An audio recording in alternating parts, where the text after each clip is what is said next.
All right, welcome to the third episode of the Non-Sexy Business Guy. I'm here with Drew Dickerson. What non-sexy business did you decide to pursue a career in?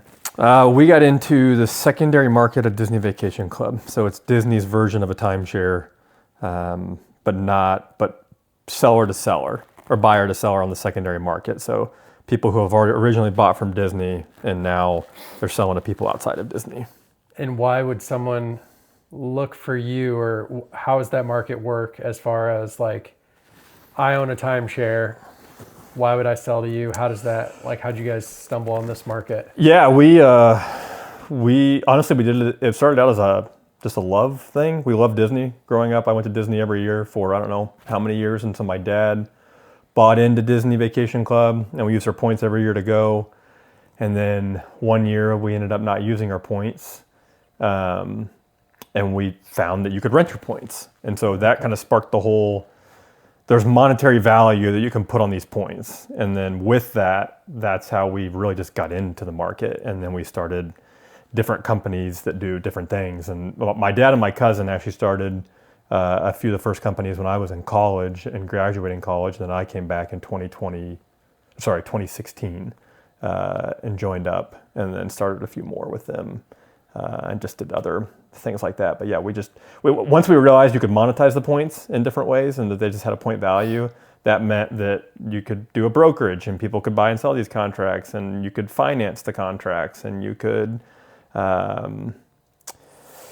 had a travel agency that then we connected with the DVC points that you could use in different unique ways. So honestly, that was kind of the renting the points was the big one that got us in the door. And then we just kind of discovered from there what you could do with them. Okay, so if I have points, do I lose it in the year? Okay, so you can bank them 1 year forward, but then they will expire at some point. Okay, so that is what that's what urges people to figure out and what essentially created the first market for you guys. Yep. It's very interesting. I've been to Disney, I think 9 times. Never did we do it that way, but we did just go 2 years ago and paid like $12,000 to go. Yeah.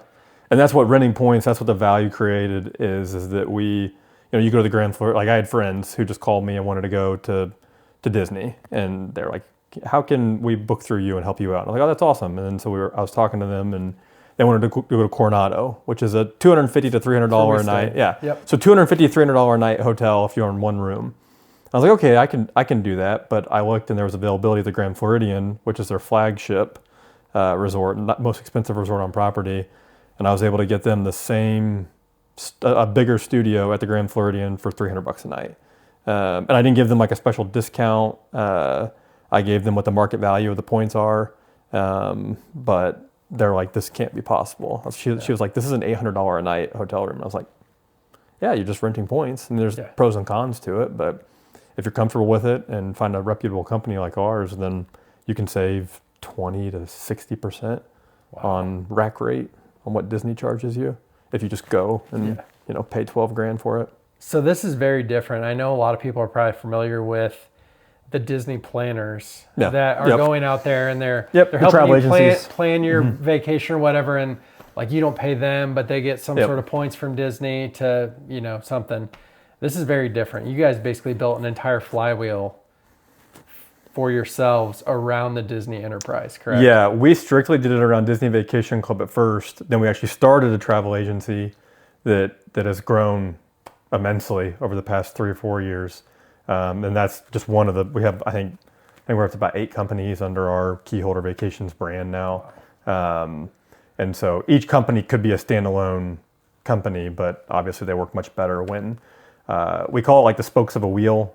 So every one of our companies works with another company in our Keyholder Vacations brand, and that's what makes it so valuable, and honestly has led to our success, is that we have a brokerage where you can buy and sell contracts. So you buy from that brokerage, but we also have a finance company that can finance that loan that you just bought through our brokerage. And guess what? We have a title company that can also is going to do the title work for that purchase that you just did through us. And you're not going to use your points next year, and you just realize that. Now you can rent them through our rental company. So it just feeds itself. It just feeds. It's just a spoke. It just turns. And so that's honestly what led to a lot of our success, is that we just saw a niche, we got into it, and then we just were like, well, if we did this, and then we just did this, and then we just did this, and now the whole thing just kind of turned itself.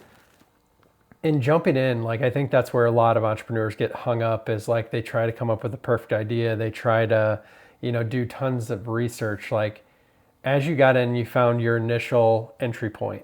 How did you guys keep exploring different options and build out that wheel? Like, what was kind of the first step, and then which led to the second? Like, kind of walk us through that. Yeah, I think entrepreneurs can get stuck on, I have to create something that's not out there yet.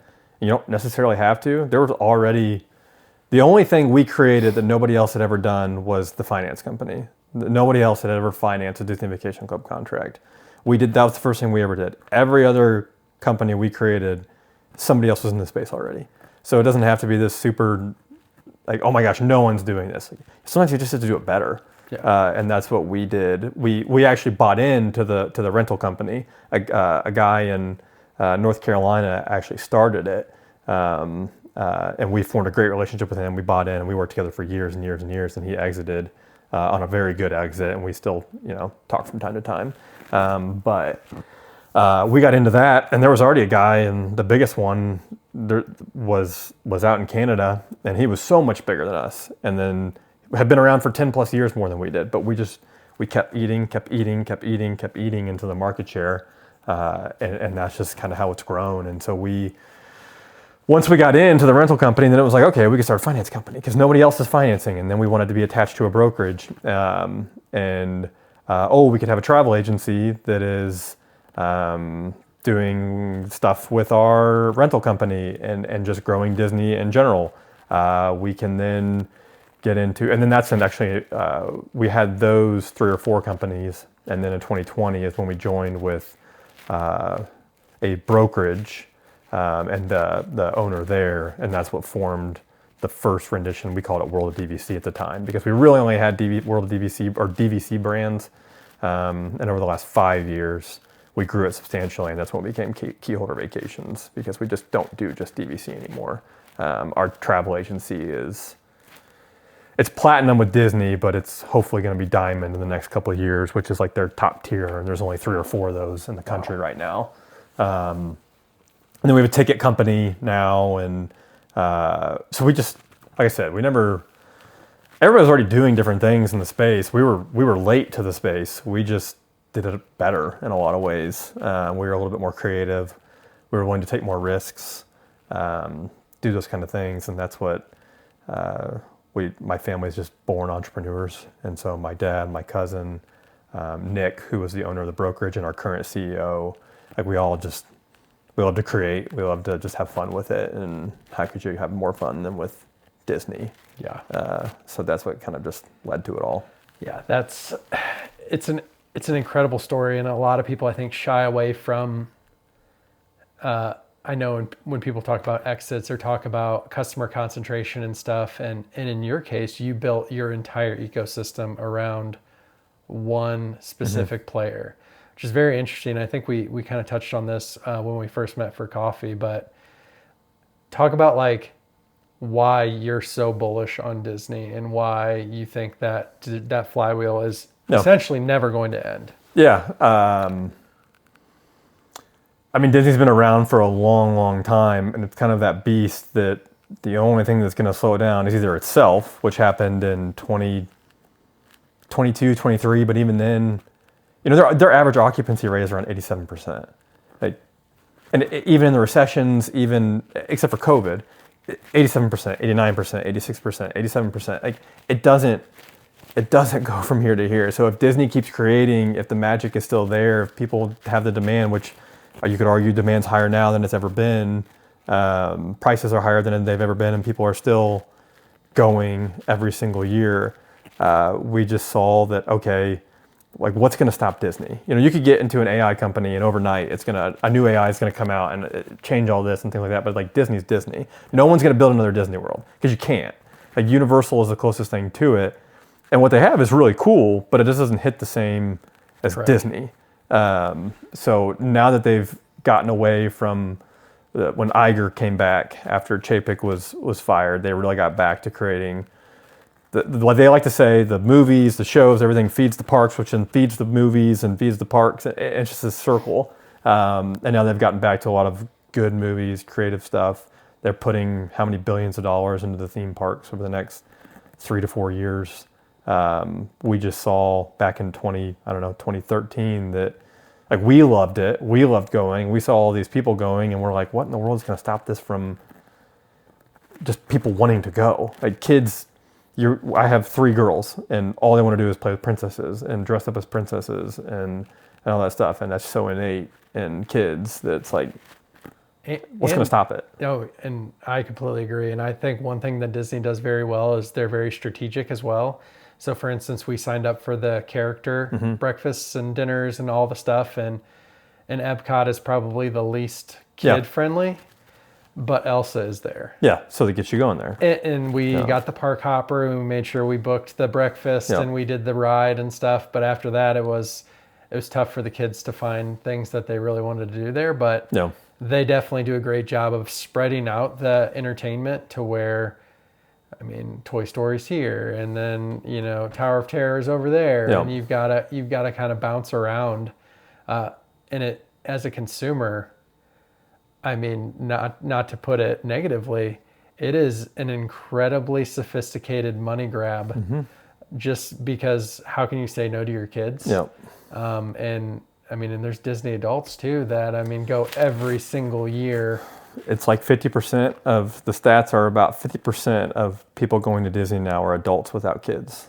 Wow. So it's not even, when we saw the market, it's like this is going to carry adults. This is going to carry kids. They've got the cruise lines that are getting bigger and bigger and bigger. Like they're not just a theme park. They're a huge, like our view was if Disney fails, then we got a whole lot more to worry about than just what our companies are going to do, because that probably means that either a massive terrorist attack just hit all of Disney World, or like the whole world's coming to an end. The macroeconomic like you're not safe anywhere if that happens. So that's a great way to put it. It was just like, well, let's tie our wagon to one of the biggest horses. And we've always said we make a great living and built a company that is making crumbs off of the crumbs that Disney is making. Like DVC is still a little crumb off of the big Walt Disney World empire. And then we just make a little crumb off of that crumb. And it's still enough to be a multi-million-dollar company.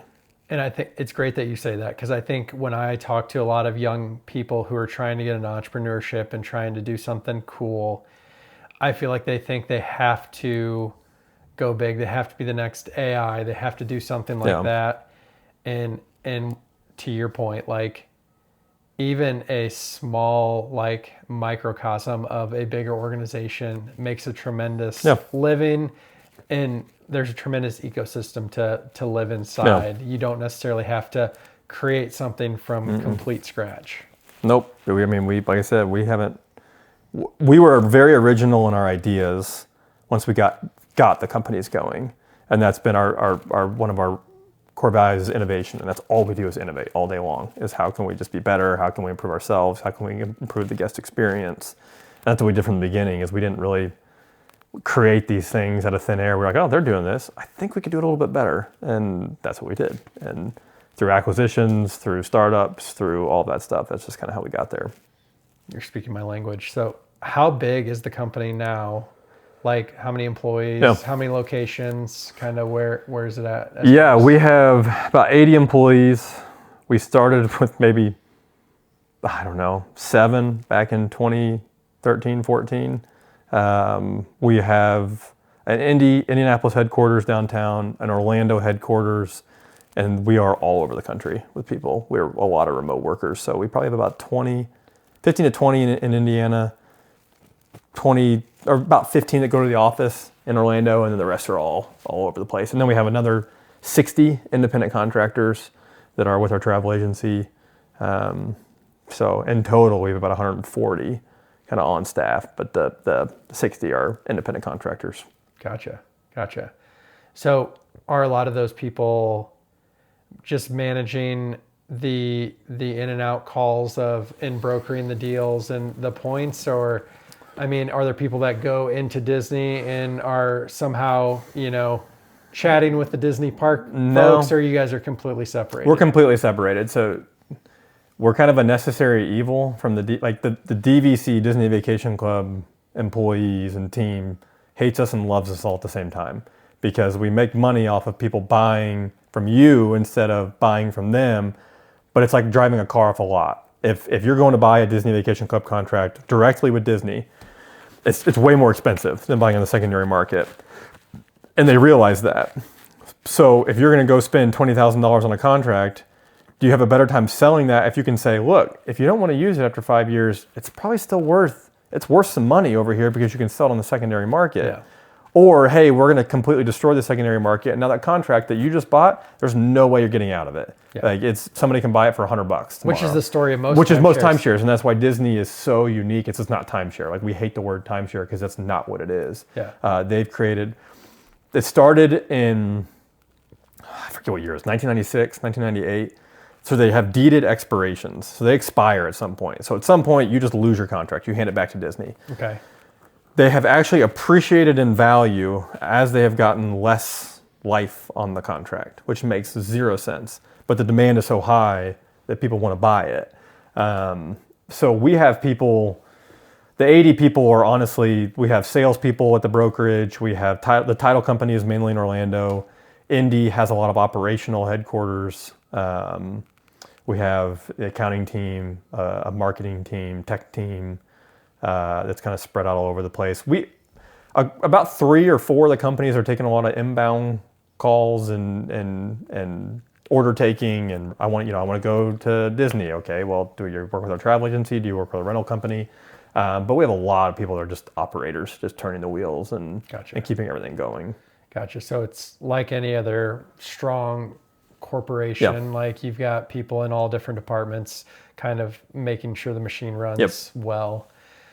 No, that's incredible. So kind of fast forward, like you get out of college, you guys have built this thing to where it is a force in the market. Mm-hmm. Then what happens? Like, were you guys looking at exits? Were you entertaining? Did you even know that you could sell a company like this? No, we really didn't. My dad is a serial entrepreneur, and he's had very, very successful companies. Some of them that are still going, some that have ended after a 20-year run because, something happened out of our control, and it still had a great life and it was a great business for a long time. And we never thought of exiting any of those. We just didn't. It's just like, well, just run it until it dies. Legacy mindset, yeah. And he's never been one that's like, sell. Let's build this up to sell. Build this up to sell. If that works out, that works out. But so around 2018, we got approached by BKD, and they were like, "Have you ever looked at selling?" We're like, "Who's going to buy a company that does secondary market at Disney Vacation Club?" And they're like, "Well, I think we have some interest out there." And we're like, let's just go through the process. And so at that point, we had our entities that were under myself, my dad, and my cousin. And then we had our current CEO who had the brokerage. And we realized that if we combined them all, they're worth a whole lot more together because they just tie. So we got him on board, and that was the package, which you get them all. So we went to market. We went the whole, investment banker meeting after meeting after meeting. And we got very far with two companies. One was a Florida-based company that is a little bit more in our space. The second was a private equity group, but the main backer was a resorts group out of Virginia called Massanutten. Massanutten is actually their resort. They're called the Resorts Company. They have a couple other resorts besides Massanutten, but that's like their big resort is Massanutten. And so we got far along with them. They made an offer, and we were like, well, I guess I can't really refuse this. They wanted the team to stay on board, which was my dad's biggest thing is, he was a legacy builder. So he's like, Drew's going to work here for a long time. I don't want to just sell this and be like, well, Drew, see you later. Have fun with whatever you do. So he knew I was going to be taken care of. And that was in 2020 was when the first sale happened. And right before COVID. Well, we were supposed to close in December of 2019. Deal got delayed because of just accounting things, and they took too long. But it was still, we were on track to close. And then I had my first daughter March 12th of 2020. So literally I was watching the NBA games when they were like closing down in the hospital. Yeah. I'm like, this is going to be fun. So madness ensues. Disney shut down for 3 months. At the time, we didn't know how long it was going to be.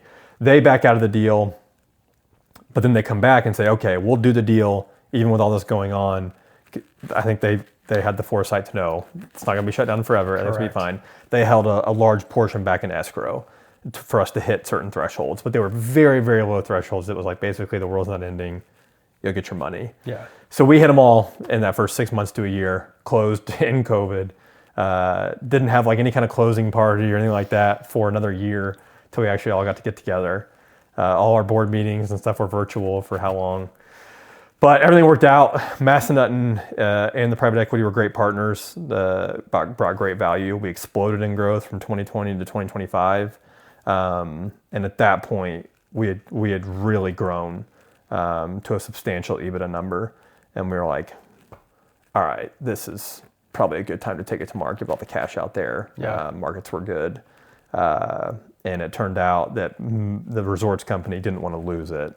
And they at that point owned the majority share, but they didn't want to lose it. So they came in and said, okay, we'll buy the rest. So they bought the rest of us out of all of our shares. So I no longer own actually any of the company. It's completely owned by the resorts company. Gotcha. But they are outstanding partners. We love working with them. Their culture fits our culture. It's been we couldn't ask for a greater partner. So private equity is no longer in the company at all. It's completely owned by the resorts company, and it's a subsidiary of them now. Gotcha. Yeah, I think that's an interesting story of like going through the process of going to market the first time, getting a value. And I deal with a lot of owners that are probably a lot smaller than you that think that they need to get all their money up front. They can't be flexible. They just want to cash out and leave. But in your case, that time from 2020 until the second exit probably built some substantial value, more so if they yeah. I mean, I got paid 3 or 4 times as much on my... I had to keep, I don't remember, 30% of the company. I sold 70% of my original shares and kept 30. I think I got paid 3 or 4 times as much on that 30% that I got paid on the 70%. So there is value in saying, okay, if you have this backing, if you have different people coming in and bringing these connections and value, and the second exit can happen, it's worth a whole lot more if you can. Some people just want it all up front and just want to keep, and that's fine. I think there's different routes to go. But for us, yeah, it definitely worked out to ride it along. So let me ask you this. So as you're going through that and you're talking about the second bite of the apple and you're evaluating the buyer who you know, what were some of the things that you would suggest, like someone who's looking at an exit like that, like a second bite of the apple, like how do you kind of take a look behind the curtain or understand like what is that buyer bringing to the table that's going to help us achieve, 4X after, even if it's on a smaller portion, but it's more than what you would have gotten if you took all the money out. Like, what are those indicators? Yeah, I think you just got to make sure you're all going to be aligned and where it's going to go. When you're going through the courtship of somebody buying a company, like that's what it is as a courtship. Like everything's roses, everything's great because everybody's going to write this big check and then you're all going to get along as soon as the deal closes and you're all going to sing Kumbaya for the next 5 years as you're getting there. There was very up and downs in our journey, and you've got a lot of players, you've got a lot of different personalities, you've got a lot of different visions and missions, and I think that's where we almost got into big trouble is if not everybody's on the same page from the beginning of like where we're going, what the plan is, you can really get into trouble, and it can ruin a company, and it can stop in its tracks. And so I think if you're looking for an exit, whether it's private equity and a backing like we did, or just the company itself having the backing, I think make sure you're taking the time to sift through what their vision is, what their goals are.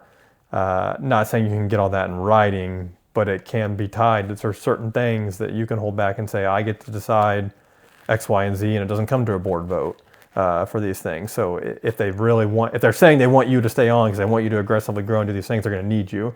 Well, you can have a little bit more power there than to say, okay, I get to decide these things without your input, and these things will go to a board vote. And so just protecting yourself and watching out for shared visions and shared goals, because I would argue that you could get the best partner in the world when it comes to paper that looks like they're going to grow it substantially, and they have all these connections, all these things, and they get in, and they're actually terrible people, and you're like, wow, and your company is going to implode. Yeah. Because they're tearing it apart this way, you're tearing it apart this way, your people are stuck in the middle.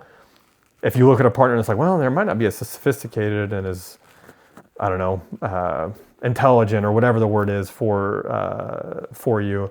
If they have the shared vision and the backing and ideas that they can bring, I think you're going to be a lot more successful with those people.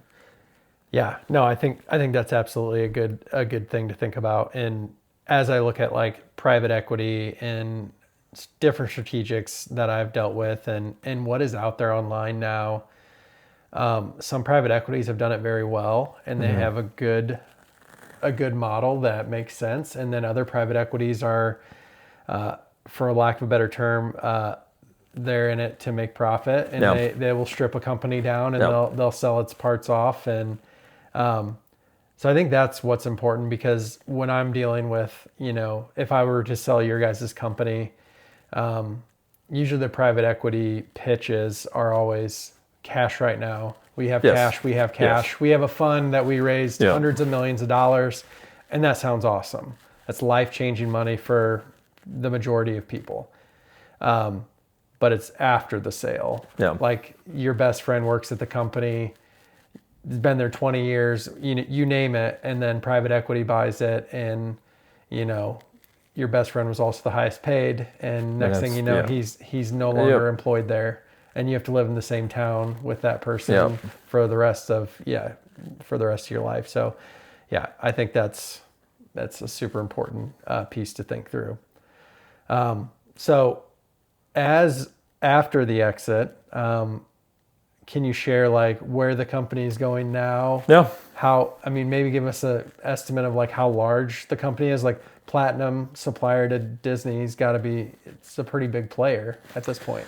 Yeah, we're a pretty big player in the DVC space and just the travel agency space. We haven't grown substantially people-wise because we kind of hit that plateau of not really needing a ton more people to just do a ton more business, which is what we like to do, is just scale without having to add headcount unless we just need to add headcount.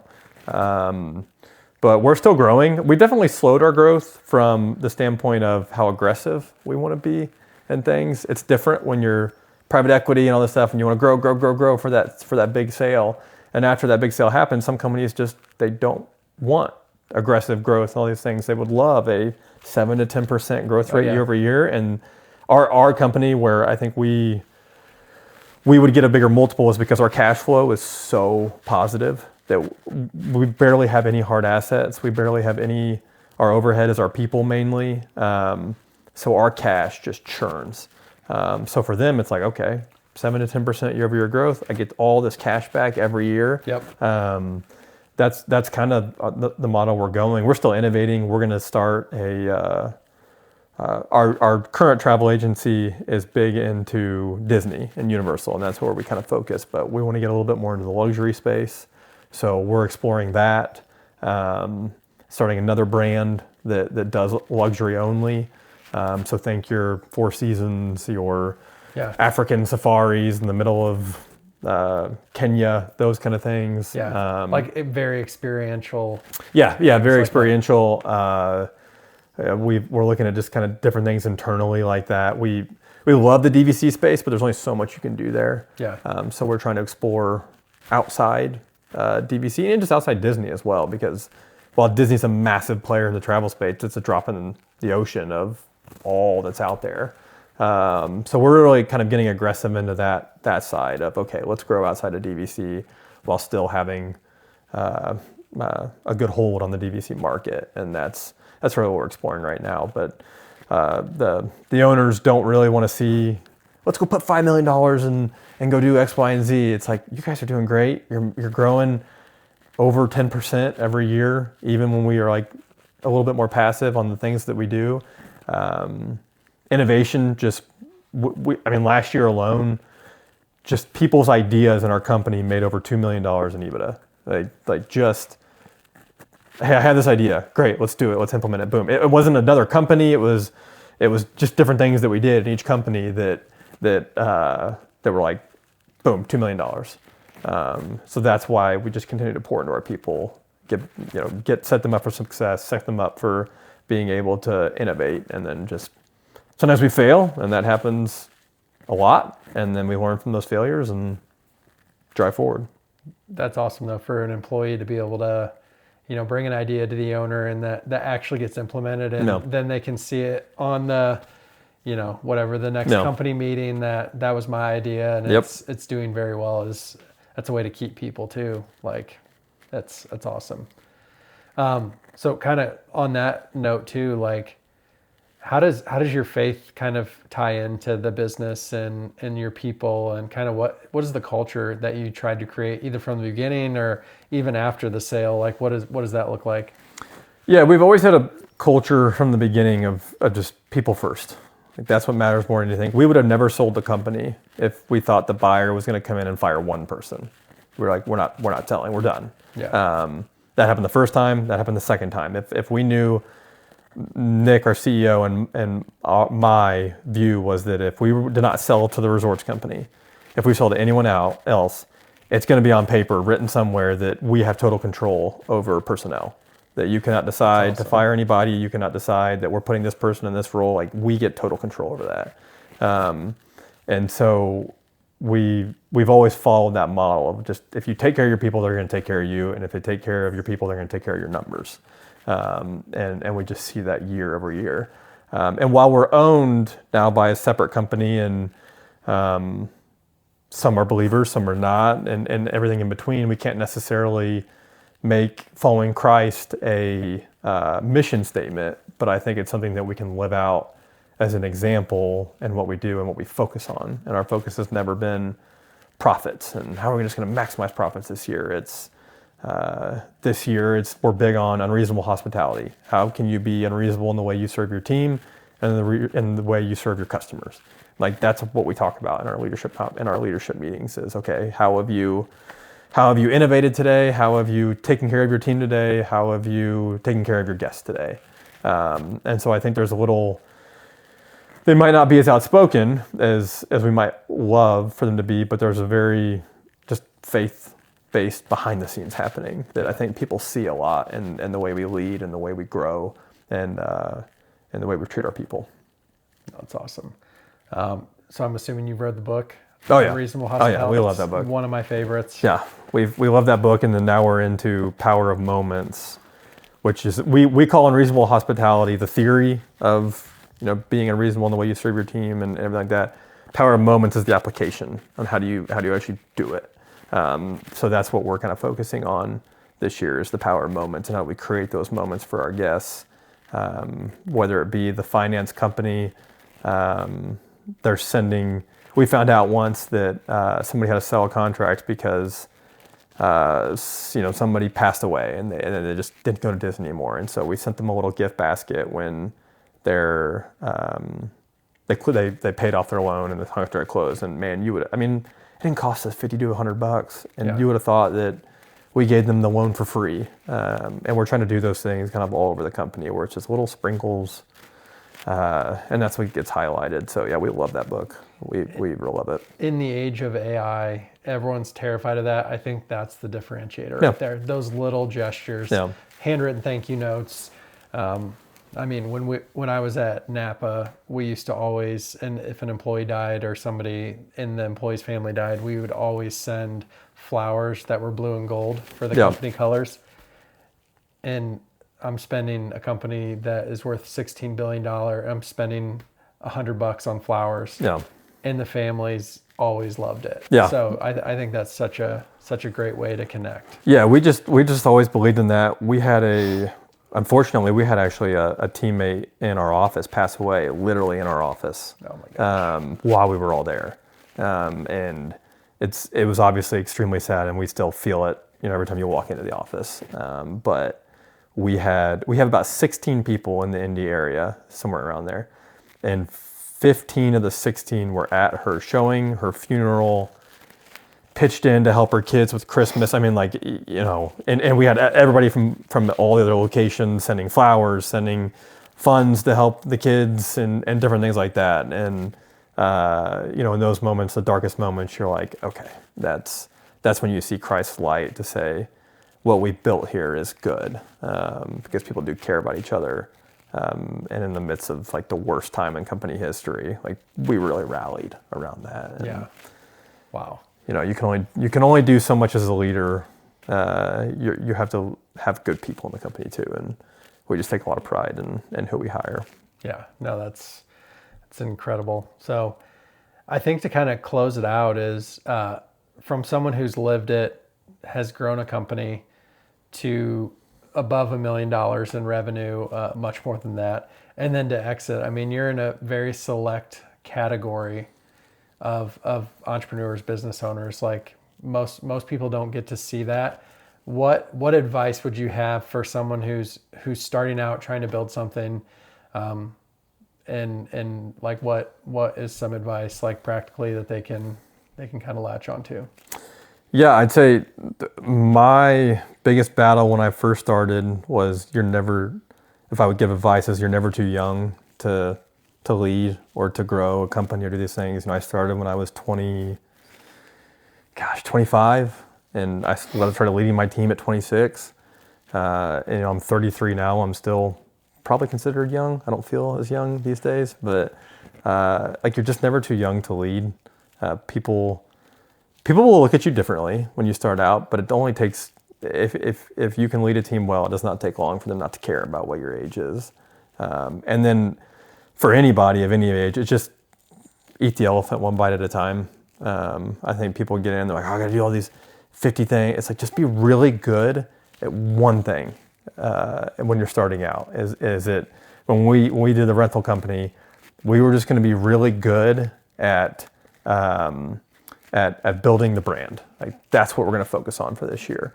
Instead of, we're gonna build a brand, but we're also gonna grow and start a secondary market over here and grow this third company over here. It's like, I think sometimes as startups, you get the scatterbrain and you can't focus on just one thing at a time. And you don't have to have this brilliant new AI idea, tech idea, or these things. Like I said, we literally built a large company off of a Disney Vacation Club secondary market. Like there's not much more niche you can get than that. So sometimes you just gotta find the right thing, find out what your passion is, and go for it. We just happen to be able to be super blessed enough that God blessed us enough to marry passion, success, people all at the same thing. I mean, our trips are like in May, our leadership conference, our team gets to stay in Evermore, and we're gonna go to Disney for a day, and like that's work. So I think ultimately you have to find something. You can have the greatest idea in the world, but if you don't have passion for it, like it's just gonna fail because you just don't care enough. But if you have that passion, even if it might not be the greatest idea or somebody's already done it, just do it better. Yeah. At the end of the day, just be better than them, and that's how you can grow. So. Have you ever got to stay in Tinkerbell's castle? I've not. I've not even seen the suite up in Cinderella's castle, but I don't know. I don't really have a desire to stay in the castle because I just feel like it'd be weird to be stuck in there and everything. I'd love to do a tour of it, but I don't really have a deep desire to stay in it. Yeah, I almost thought it was a myth when I was there because my daughter did the Bibbidi Boppidi Boutique. Oh yeah, we've done that. Got all that done, and I'm like, man, it's right there. I wonder if you can just like walk up and check it out, and you can't. No, that's so.